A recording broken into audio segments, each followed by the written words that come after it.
The morning sky above Seoul looked wrong. Where tall buildings once reached toward the clouds, only twisted metal and smoking craters remained. The air tasted of ash and burnt concrete. 3 months had passed since the alien ships came and turned the greatest city on Earth into a graveyard. Hyun-woo Kim crawled through the rubble of what used to be his engineering office. His hands were dirty and cut from digging through the debris. He was looking for something specific, something the aliens would never think to search for. His fingers found the metal box buried under chunks of broken ceiling. Inside were the blueprints he had been working on before the attack. Blueprints that might save what was left of humanity. Above him, alien ships moved across the sky like dark clouds. The Vorthak Empire and their 3 allied species had placed monitoring stations. In orbit around Earth, they watched everything. They listened to every radio signal. They recorded every phone call that still worked. What they heard made them satisfied. Humans crying, humans praying, humans saying goodbye to their dead. The aliens thought they had won. So Young Park sat in the darkness of an underground subway tunnel. Her military communications equipment hummed quietly around her. She wore headphones and listened to the alien transmissions. She had learned their language in the weeks after the attack. It was not hard. The aliens talked a lot about their victory. The humans broadcast only grief signals, one alien commander reported to his superiors. They sing songs for their dead. They hold ceremonies in the ruins. There is no sign of organized resistance. So Young smiled in the darkness. She pressed a button and sent out her own signal. To anyone listening, it sounded like a woman crying for her lost family. But hidden in the rhythm of her sobs was a coded message. The message went to underground bunkers across the world. It said Phase 1 continues. They still do not understand. 20 meters below the destroyed streets of Seoul, Taemin Lee worked by candlelight. His laboratory was built in the basement of what used to be a university. The ceiling had collapsed during the bombing, but the underground rooms were intact. On his desk lay pieces of alien technology, fragments of their weapons, parts of their communication devices, pieces that had fallen during the attack. Taemin was a quantum physicist. Before the war, he studied how particles could be in 2 places at once. Now he studied how to turn alien technology against its makers. He had made an important discovery. The aliens used quantum encryption for their most secret communications, but their encryption had a flaw. It assumed that only advanced civilizations could understand quantum mechanics. It never considered that humans might be more advanced than they appeared. Fascinating, Taemin whispered as he examined a circuit board. They build their security around the assumption that we are primitive. But we invented quantum computing before we had reliable space travel. Their arrogance will be their weakness. Ji-Yoon Choi climbed down a maintenance ladder into the underground network. She had been a commercial pilot before the attack. Now she was something else. Something the aliens had no word for in their language. She was a human who had learned to fight like they had never seen. The underground tunnels connected the subway system to old mining shafts. The mining shafts connected to basement levels of buildings. The basements connected to storm drains. The storm drains connected to abandoned subway tunnels. Under Seoul was a maze that the aliens knew nothing about. In this maze, the survivors had built something new. Ji-Eun reached the main gathering room. 43 people sat in the flickering light of battery-powered lamps. Some had been soldiers. Some had been teachers. Some had been shopkeepers. All of them had lost everything in the attack. All of them had decided that grief was not enough. Hyun-woo entered the room carrying his metal box. He looked at the faces around him. These people trusted him to lead them. 3 months ago, he had been designing spacecraft engines. Now he was designing something much more important. He was designing revenge. The aliens are making broadcasts about us, So Young reported. They tell their homeworlds that Earth is pacified. They say humans are a broken species that accepts defeat quietly. Good, Hyun-woo said. Let them think that. Every day they underestimate us is another day we have to prepare. He opened his metal box and pulled out the blueprints. Before the attack, I was working on experimental engine designs. Engines that could work in space without the heavy fuel that rockets need. The theory was incomplete, but now we have something we did not have before. He pointed to the alien technology. On the table. We have their power sources. Taemin nodded. I have been studying their energy systems. They use a form of contained plasma that is much more efficient than anything we had developed. If we can reverse engineer their power cores, we can build engines that are better than anything in our original designs. How long do we need? Jiyeon asked. 6 months, Hyunwoo replied. Maybe less if we can salvage more of their technology. And if they discover what we are doing? Hyunwoo looked around the room. Every face showed the same expression. They had already lost everything that mattered to them. Their families were dead. Their homes were destroyed. Their world was conquered. Fear was something they could no longer afford. Then we die fighting instead of living on our knees, he said simply. Above them, alien patrols moved through the empty streets. Their sensors detected no organized human activity. Their computers registered only the expected sounds of a defeated population. Crying, praying, mourning their dead. The aliens did not understand human nature. They came from species that submitted when defeated, species that accepted the new order when their old one was destroyed. They assumed humans would do the same. They were wrong. In the tunnels under Seoul and in similar tunnels under London, under New York, under Moscow, under every city that still had survivors, humans were not mourning quietly. They were planning. They were building. They were preparing for the day when the sky would belong to them again. The aliens thought they had seen human grief. Soon, they would learn the difference between grief and rage. Soon they would understand that humans do not break when they lose everything. They become something much more dangerous.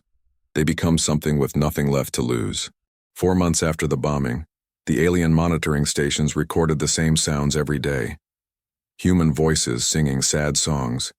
Human voices reading names of the dead. Human voices praying to their gods for comfort. The aliens filed these recordings as proof that Earth was no longer a threat. They never suspected that the funeral songs contained blueprints. They never realized that the prayers were actually coordinates. They never understood that humans had turned their own grief into a weapon. Do-hyun Kang walked through the ruins of Busan carrying a small radio. To any alien scanner, he looked like another survivor searching for food. The radio played a recording of children singing a lullaby. But Do-hyun was not looking for food.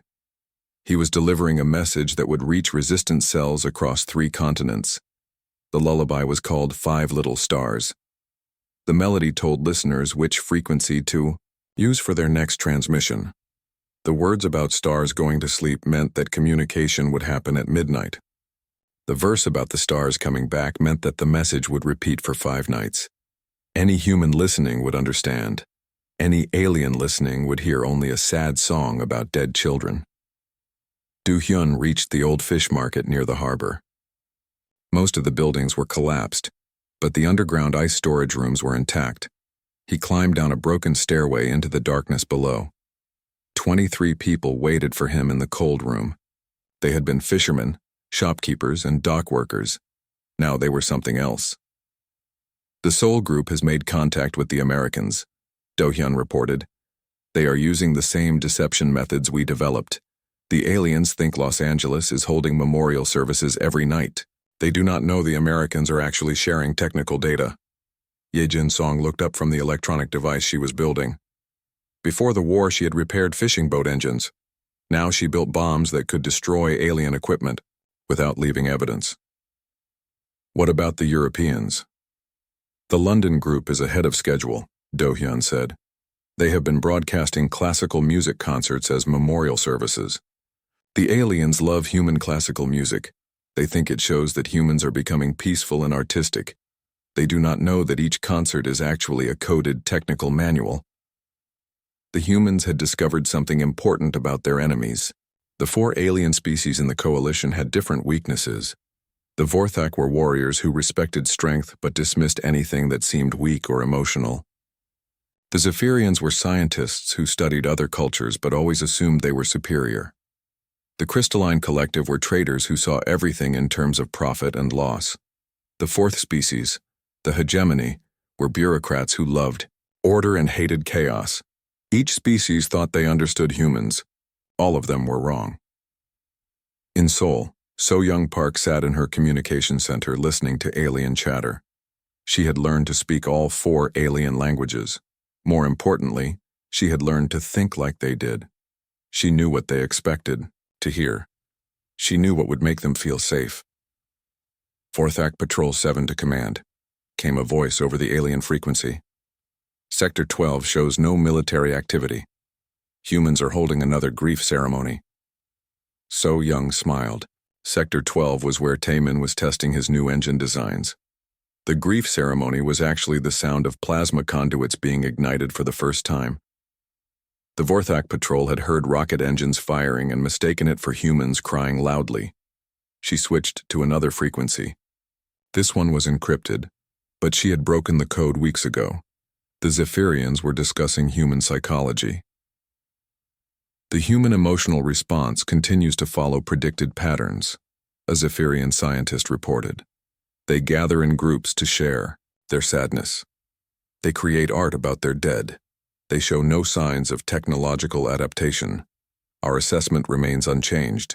Humans are a primitive species that processes trauma through ritual behavior. So-Young almost laughed. If the Zephyrians could see what was happening in the underground workshops, they would understand how wrong they were. Humans were not processing trauma through ritual. They were processing alien technology through reverse engineering. Woo Jin. Nam had been a colonel in the South Korean military. Now he was something that had no name in any human language. He was a strategist fighting a war that had never been fought before. A war where the enemy believed they had already won. He studied maps of the alien patrol patterns. For 4 months he had been watching them, learning their habits, understanding their assumptions. The aliens patrolled in predictable routes. They avoided areas where humans gathered for emotional ceremonies. They assumed that large groups of grieving humans were harmless. This assumption was about to become their biggest mistake. Phase 1 is complete, Woo Jin reported to Hyun Woo during their weekly meeting. We have established communication networks on every continent. We have identified and cataloged alien technology in 47 locations. We have trained technical teams in 17 cities. Most importantly, we have convinced the aliens that we are not a threat. Hyun Woo nodded. His engineering team had been busy. They had built the first prototype of their new spacecraft engine. It was small, about the size of a car engine, but it could produce more thrust than the rockets that had taken humans to the moon decades ago. The key was the alien power cores that Taemin had learned to modify. Are we ready for Phase 2? Hyun Woo asked. Almost, Woo Jin replied. We need 2 more weeks to position our people. Then we can begin the accidents. The accidents would look random. Alien equipment would malfunction. Alien patrols would get lost. Alien communication arrays would suffer technical problems. Nothing would seem coordinated. Nothing would seem intentional. The aliens would think their technology was breaking down naturally. They would be wrong about that too. Ji-un Choi had been practicing. Every night she climbed to the surface and studied the alien ships. She memorized their shapes, their flight patterns, their defensive systems. She was preparing for the day when she would fly again. But this time she would not be flying a passenger jet full of travelers. She would be flying something much more dangerous. In the tunnels under Seoul, human engineers worked by candlelight.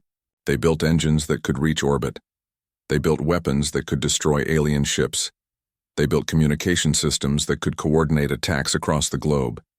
They built everything they needed to turn the tables on their conquerors. Above them, alien patrols continued their routine surveillance. Their report said the same thing every day. Humans showing continued signs of defeat. No organized resistance detected. Recommend continued monitoring at current levels.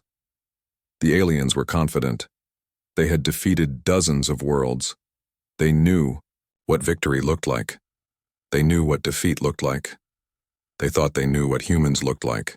In 2 weeks, They would begin to learn how wrong they were. 6 months after the bombing, Commander Vex of the Vorthak Empire received his first troubling report. 3 monitoring stations had gone offline in the past week. The technical department claimed it was equipment failure, normal wear and tear. Nothing to worry about. Commander Vex was not convinced. In his 40 years of conquest, he had learned to trust his instincts. His instincts told him something was wrong on Earth. "Show me the failure patterns," he ordered his aide. The aide projected a holographic map of Earth. Red dots marked the offline stations. They seemed random at first glance.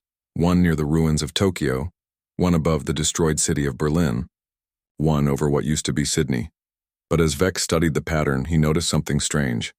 All 3 stations had been monitoring areas where humans held their largest grief ceremonies. "Coincidence," the aide said. "Human emotional gatherings cause electromagnetic interference. Our sensors are more sensitive than expected." Vex frowned. The humans had been holding these ceremonies for months. Why would they suddenly start causing equipment failures now? On Earth, Xiong Ho-Yun carefully mixed chemicals in his underground laboratory. Before the war, he had been a biochemist working on medicines. Now he was working on something very different, something that would make the aliens sick without killing them immediately. Xiong Ho had spent months studying alien biology from DNA samples found in their crashed equipment. He discovered that all 4 species shared a weakness. They were vulnerable to a specific protein that was harmless to humans but toxic to alien nervous systems. The protein caused confusion, memory loss, and poor decision-making. It was perfect for Phase 2. "The aerosol version is ready," Xiong Ho reported to his team. "We can deploy it through their air filtration systems. They will think they are getting sick from Earth bacteria. They will never suspect deliberate poisoning." Hiram John worked at a computer terminal powered by a car battery. She had been a satellite engineer before the attack. Now she was something the aliens had never encountered. She was a human who could hack their orbital systems from the ground. The aliens used quantum encryption for their communications. They thought it was unbreakable. They were wrong.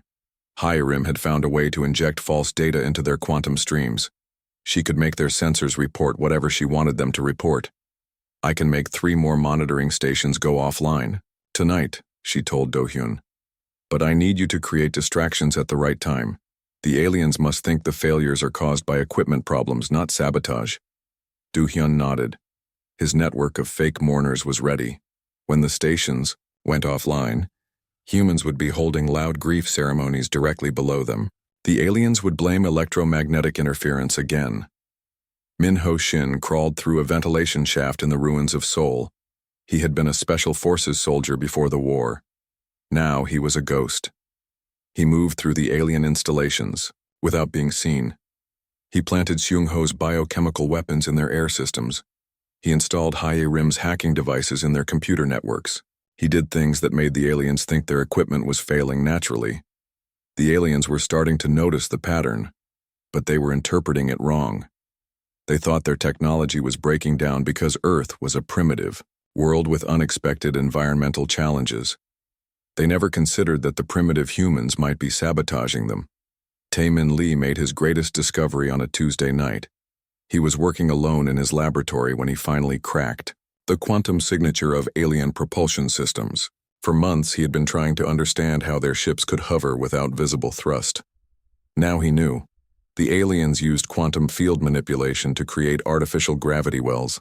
Their ships did not push against air or exhaust fuel. They pulled themselves through space by bending the fabric of reality itself. It was technology that Earth had only dreamed of. But Tae-min had figured out how to reverse it. "If we can invert their quantum fields," he whispered to himself, "we can turn their own ships into weapons against them." He began building a device that could hijack alien ships from the ground. It would take time, but it was possible. The aliens had made their technology too smart for their own good. Smart technology could be reprogrammed by someone who understood its quantum foundation. Above ground, alien patrols were becoming nervous. Equipment failures were happening more frequently. Soldiers were reporting strange illnesses that made them forget their orders. Communication with orbital command was becoming unreliable. Some officers were starting to ask uncomfortable questions. Perhaps "We should increase security protocols," suggested Sub-Commander Krell during a Vorthak staff meeting. "Security against what?" Commander Vex replied. "The humans hold memorial services and cry for their dead. Our psychological experts confirm they are a broken species.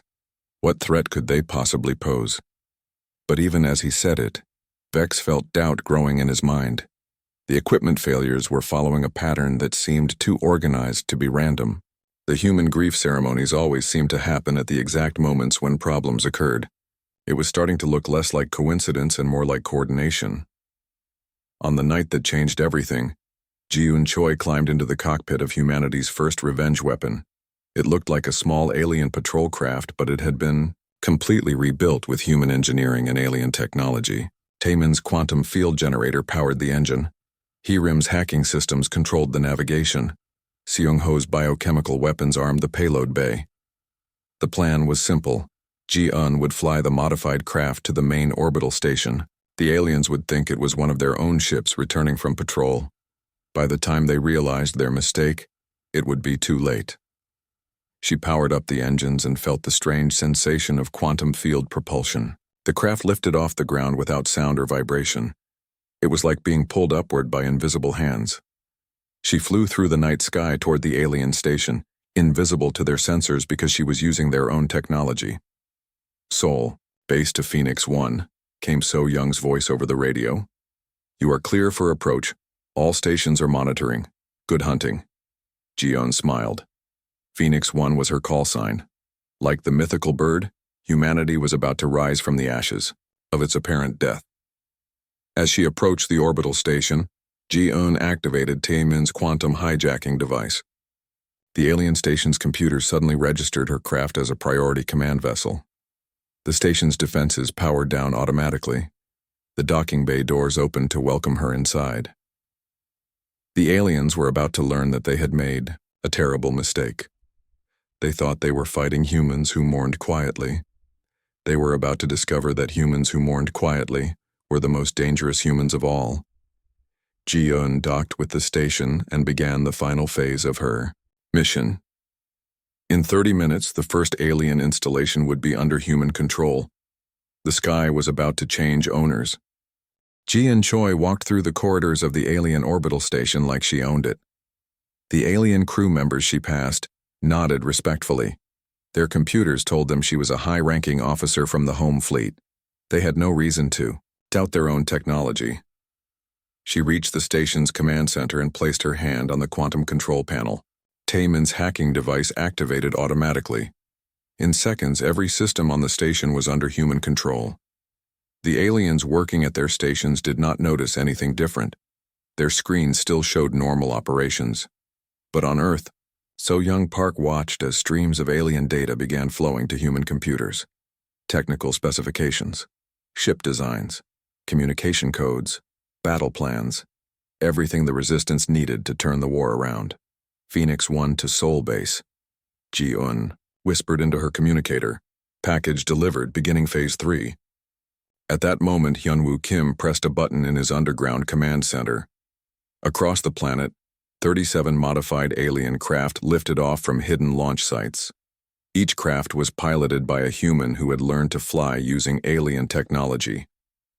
Each craft appeared on alien sensors as a friendly patrol returning to base. The aliens had built their security around a simple assumption. Only they could build or operate their technology. They never considered that humans might learn to use their own weapons against them. Commander Vex was reviewing patrol reports when his aide burst into the command room. "Sir, we have a problem. Station 12 is not responding to communications." "Equipment failure?" Vex asked, though he no longer believed in coincidences. "Unknown, sir. The station appears operational on all sensors, but we cannot establish contact with the crew." Vex studied the tactical display. Station 12 was one of their most important installations. It controlled orbital traffic for the entire Asian continent. If something had happened to it, the implications were serious. "Send a patrol to investigate," he ordered. The patrol ship that responded to Vex's order was actually piloted by Min Ho Shin. He had captured it 3 days earlier, using the same methods Ji-Un had pioneered. The alien crew was alive but unconscious, affected by Shung Ho's biochemical weapons. Min Ho wore an alien uniform and spoke their language perfectly. Patrol 7 to command, Min Ho reported over the radio. Station 12 appears normal from external scan, docking now for closer inspection. What Min Ho did not report was that he was bringing 30 human commandos aboard the station. The aliens had designed their installations to be secure from outside attack. They never considered attack from the inside. On the ground, Wu Jin Nam coordinated the largest military operation in human history. From his command post in the Seoul tunnels, he tracked 43 captured alien installations across 6 continents. Each facility was being taken over by humans who had learned to think like their enemies. London reports successful capture of Orbital Platform 6, came a coded transmission disguised as a funeral song. Berlin confirms control of communication. Array 14. Moscow indicates full access to Weapons Platform 22. The aliens were losing their Empire one installation at a time, and they did not even know it was happening. Taemin Lee sat in his laboratory watching quantum field readings that would have been impossible 6 months ago. His hijacking device was not just taking control of alien technology, it was learning from it. Every captured system taught the device new tricks. Every alien computer that fell under human control made the next capture easier. Fascinating, Taemin murmured as he watched the data streams. Their quantum encryption has adaptive algorithms, but adaptation requires learning, and learning requires memory. If we can access their memory cores, we can predict their next moves before they make them. He activated a new subroutine in the AOR hijacking system. Within minutes, human computers were accessing alien strategic databases, battle plans that would not be implemented for months, patrol schedules that extended into the next year, supply routes for the entire occupation force. The aliens had given humans the keys to their own defeat. Haye Rim John worked at her computer terminal, orchestrating the most complex cyber attack ever attempted. She was not just hacking individual alien systems. She was rewriting the fundamental programming that controlled their entire network. The aliens used artificial intelligence to manage their orbital infrastructure. Thousands of installations were controlled by a single quantum AI that made decisions too quickly for biological minds to follow. Haye Rim had found a way to corrupt that AI without triggering its security protocols. Instead of destroying the alien network, she was teaching it to obey human commands. The AI still thought it was serving its alien masters. It did not realize that its masters had been replaced. Network infiltration at 60%, Haye Rim reported. Their AI is accepting our command protocols as legitimate updates. In 12 hours, we will have administrative access to their entire orbital defense system. Du Hyun Kang watched the alien response from his observation post in Busan. The enemy patrols were becoming agitated. Their communications showed increasing confusion and concern. Some units were receiving conflicting orders. Some installations were reporting equipment failures that made no sense. But the aliens still did not understand what was happening to them. Their commanders assumed they were facing technical problems, not military attack. They kept trying to fix their systems instead of defending them. The Vorthak are requesting technical support from their home fleet, Do-Yun reported.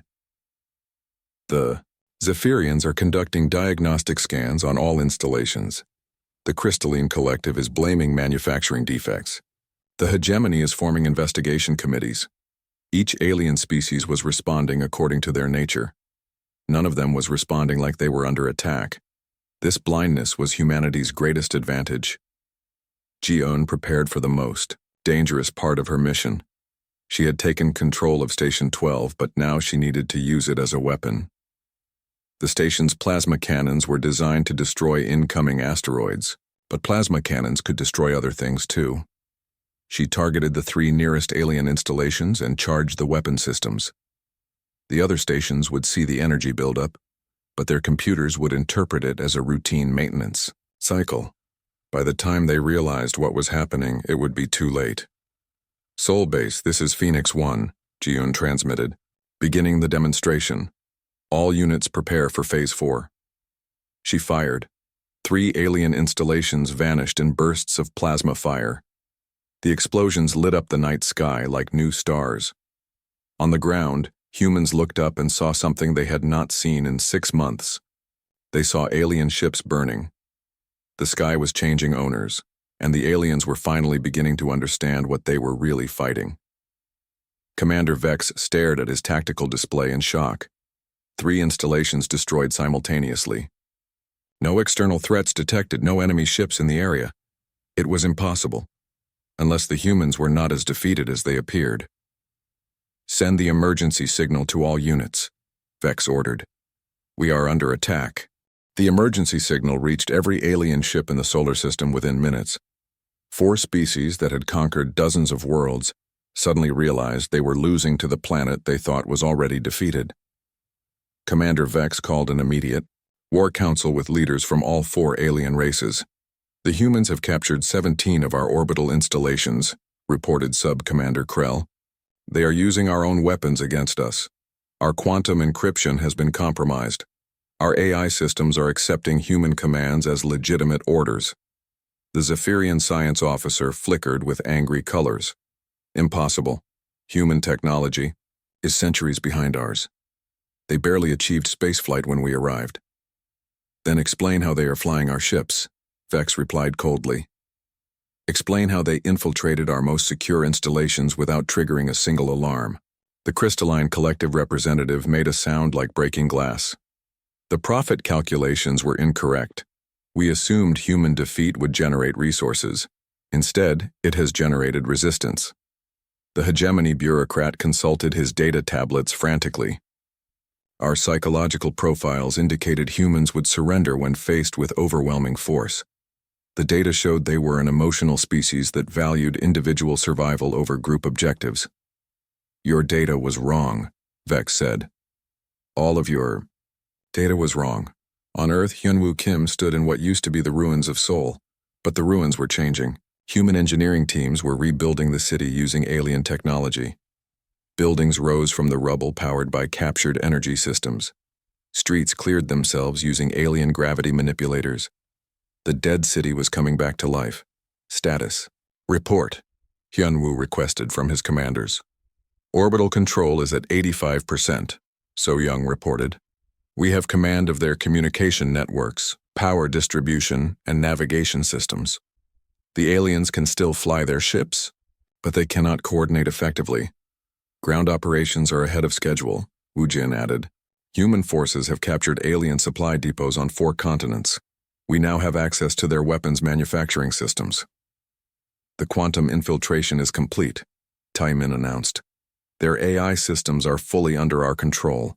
They will obey human commands while believing they are following alien orders." Hyunwoo nodded. Everything was proceeding according to plan, but he knew the aliens would not surrender easily. Desperate enemies did desperate things.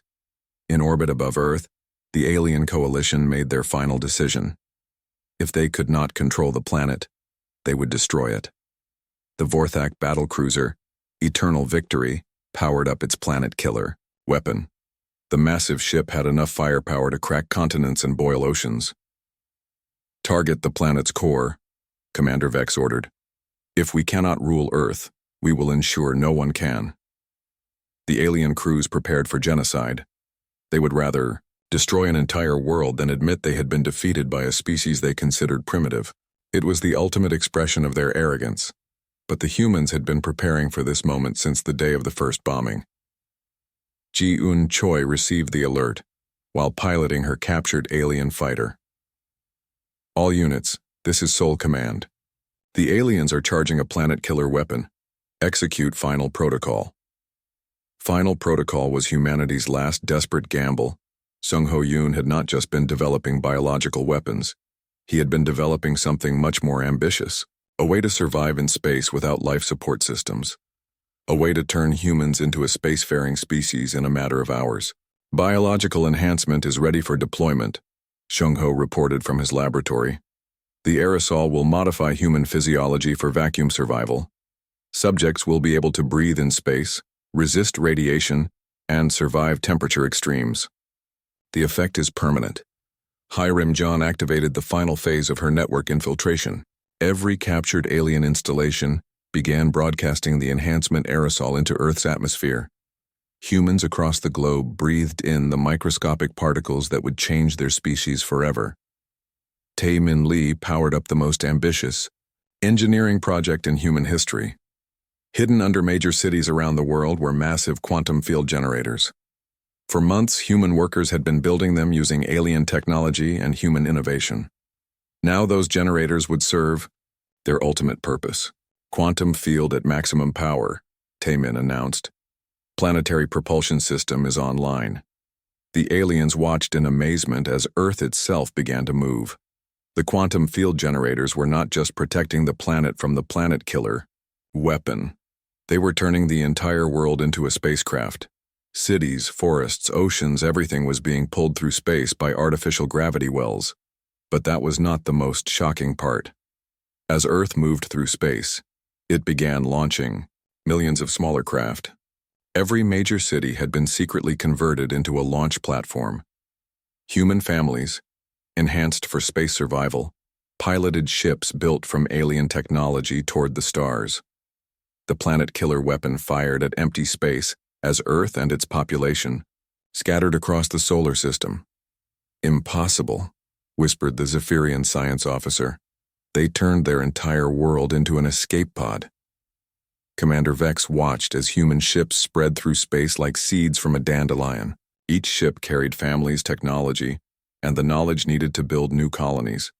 The humans had not just escaped destruction, they had used the threat of destruction to become something greater than they were before. Hyun-Woo Kim stood on the bridge of the ship that carried Seoul's population. Through the view screen, he could see thousands of other ships carrying humans to distant worlds. Children who had been born on Earth would now grow up among the stars. He opened a communication channel to the alien fleet. His words would be heard by every enemy ship in the system. Attention, alien forces. You came to Earth thinking you would find a weak species that would surrender quickly. You were wrong. You thought you could break us with bombing and occupation. You were wrong. You thought you could make us disappear by destroying our world. You were wrong about that too. The human fleet continued to spread across space as Hyun-Woo spoke. We are not disappearing. We are multiplying. Every world we settle will remember what you did to our home. Every human child born among the stars will carry the story of how you tried to murder an entire species. You wanted to make us mourn quietly.